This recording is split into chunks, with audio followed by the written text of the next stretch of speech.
My last video about the history of enslaved Africans in the New World spurred up the debate about a totally different perspective concerning the Black Hebrew Israelite origins of the Atlantic slave trade. If you haven't seen the first video, be sure to take a look, because this will be a part 2. Today we're going to discuss the history of this idea and continue the discussion.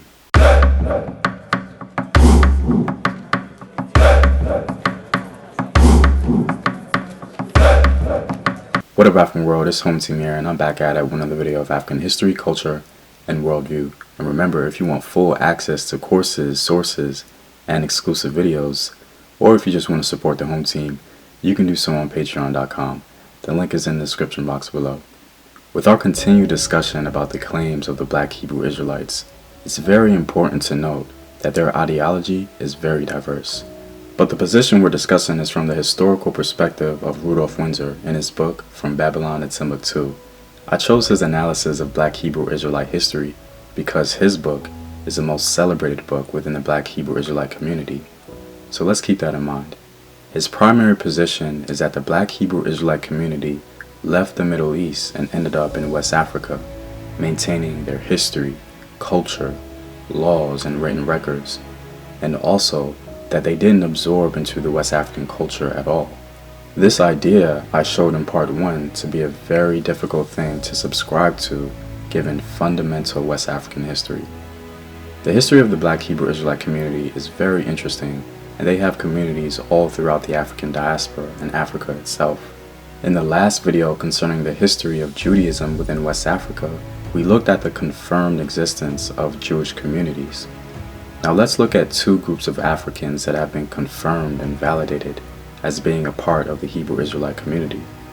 Two groups of Africans that have been embraced as legitimate members of Israel or just accepted as having legitimate claims are the Falasa Jews of Ethiopia and the Lemba of Zimbabwe.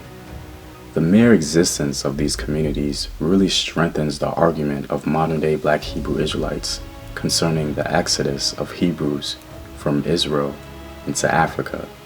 There is no doubt that the Black Hebrew Israelite community can anchor their historical perspective with this reality.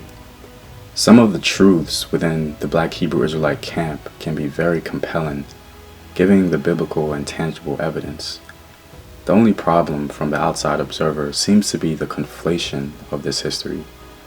No ideology has to be perfect, but using this color of truth to paint all Black people as members of a new belief due to an overzealous discovery can garner some serious issues. And when we look at the history of the Hebrew Israelites, we'll understand how this all happened. Hebrew Israelite history started a very long time ago. Most people would begin Hebrew Israelite history in the late 19th century, but I'm taking a different approach. The truth is, the religious foundation for the Hebrew Israelite ideology began with slavery in the U.S. When African American slaves began to hear biblical stories, they immediately identified spiritually with the plight of the Israelites. For African Americans, identifying spiritually with the Israelites gave them a sustained hope that the God who delivered Israel would surely deliver them. In their slave songs, they made statements such as, "My Lord delivered Daniel, oh why not deliver me too?" They also sung, "Come along, Moses, don't get lost, we are the people of God." So we can see very early on that enslaved African Americans in the United States were laying down the psychological framework needed to identify with the Israelites. In the late 19th and early 20th centuries, certain African Americans began not only to identify spiritually with the ancient Israelites, but also claimed that they were their direct physical descendants. In 1886 in Chattanooga, Tennessee, a man named Frank Cherry claimed to receive a vision through which God told him to present the message that African Americans are the true descendants of the biblical Hebrews. Then William S. Crowdy founded the Church of God and Saints of Christ in 1896 in Kansas with the claim that the 10 lost tribes of Israel were the ancestors of Black people. From the beginning of the 15th century up to the second half of the 20th century, the lost tribes idea has been an essential part of the European colonial narrative and discourse. In other words, the lost tribes obsession from the start originated amongst European religious imagination. This was adopted by black people in America who had every reason to find parallels between the suffering of the Israelites and their own traumatic experiences of slavery and Jim Crow. Fortunately, this new idea for many black Hebrews relieved the pressures of being descendants of Africans and having to deal with the Western world's view of that. Identifying with the romanticized plight of the Hebrew Israelites granted African Americans access to sympathy and a respect for their humanity. For a particular sect within the black Hebrew Israelite camp, like Rudolph Windsor, this new identity afforded them the opportunity to separate themselves from the African and join in the denigration of African society and civilization in order to insist that their presence, the presence of the black Hebrews in Africa, brought some sort of cultural or moral superiority, an idea that Rudolph clearly states himself. The argument from Rudolph Windsor has strong undercurrents of black Hebrew Israelite superiority over Africans. The Jews had settled among the most civilized people throughout the ages.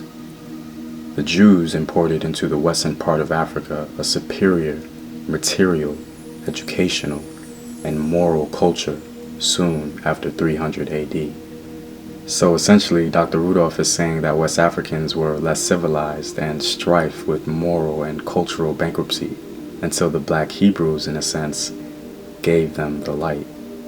The problem with that statement is that it mirrors the racist views of Arabs and Europeans who justified the enslavement of African people because they had no civilization or respectable societal values.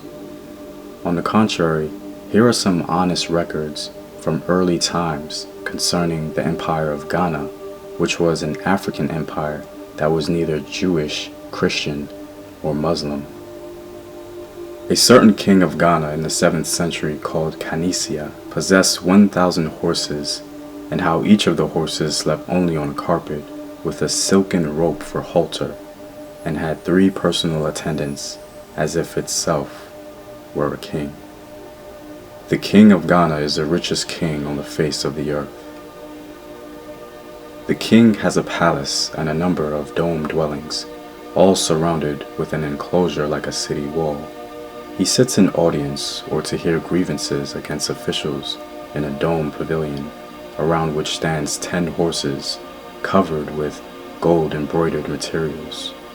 Behind the king stand 10 pages holding shields and swords decorated with gold, and on his right are the sons of the kings of his country, wearing splendid garments and their hair plaited with gold.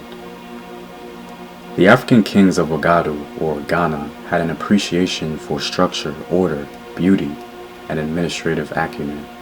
They didn't need the Abrahamic religions in order to attain a civilized moral compass. But anyway, let's get back to a comparison between West African history and the proclaimed Black Hebrew Israelite history in West Africa. When confronted about historical inconsistencies in relation to the two, Hebrew Israelites tend to pull out what they view as a trump card. They point out that maps made prior to the mid-1700s have the Kingdom of Judah on it. And indeed, a kingdom called Judah are on these maps. They say that Europeans are trying to hide this history because after the 1700s, this kingdom disappears and it's called something else. For an individual who does not know African history, this would be the most compelling evidence for Black Hebrew Israelite civilization in West Africa. But upon further analysis of West African history, we begin to see a different picture. To begin with, the indigenous name for the kingdom was called Weda, which literally means House of the Serpent, but the French called it Waida or Ouda, When the Portuguese arrived in that region, they called it Ajuda, which literally means help in Portuguese. And since then, the name of the kingdom has been called either Whydah, Weddah, or Judah. Judah simply being a British corruption of the word. And since Emmanuel Bowen, the creator of this map, was British himself, he simply called it the Kingdom of Judah, or Whydah, as we see here. He clearly makes reference to its more original French name, so that people may understand. The conspiracy within some of the Hebrew Israelite community is this. Well, if they're not trying to hide our true Israelite identity, why did the Kingdom of Judah suddenly disappear from all the maps in the mid-1700s? Because indeed, maps after the mid-1700s don't have the Kingdom of Judah on it, and it's called something else. That's the conspiracy within the Hebrew Israelite community. But the answer to this question is pretty simple. The Kingdom of Whydah, or Judah, disappeared from the map in the mid-1700s because it was conquered by the Kingdom of Dahomey. Ironically, the end of the Kingdom of Judah, or Whydah, was at the skilled hands of the Dahomey female warriors. The first definite use of women as soldiers by the Kingdom of Dahomey was in 1729. The king of Dahomey, King Agaja, ordered a great number of women to be armed like soldiers and appointed officers to watch company with colors, drums, and umbrellas, according to Negro fashion. Then, ordering the army to march, the women soldiers were placed in the rear to prevent discovery. When they came in sight of the Whydah army, the latter were much surprised to see such numbers of Dahomey soldiers, as they supposed them all to be, marching against them.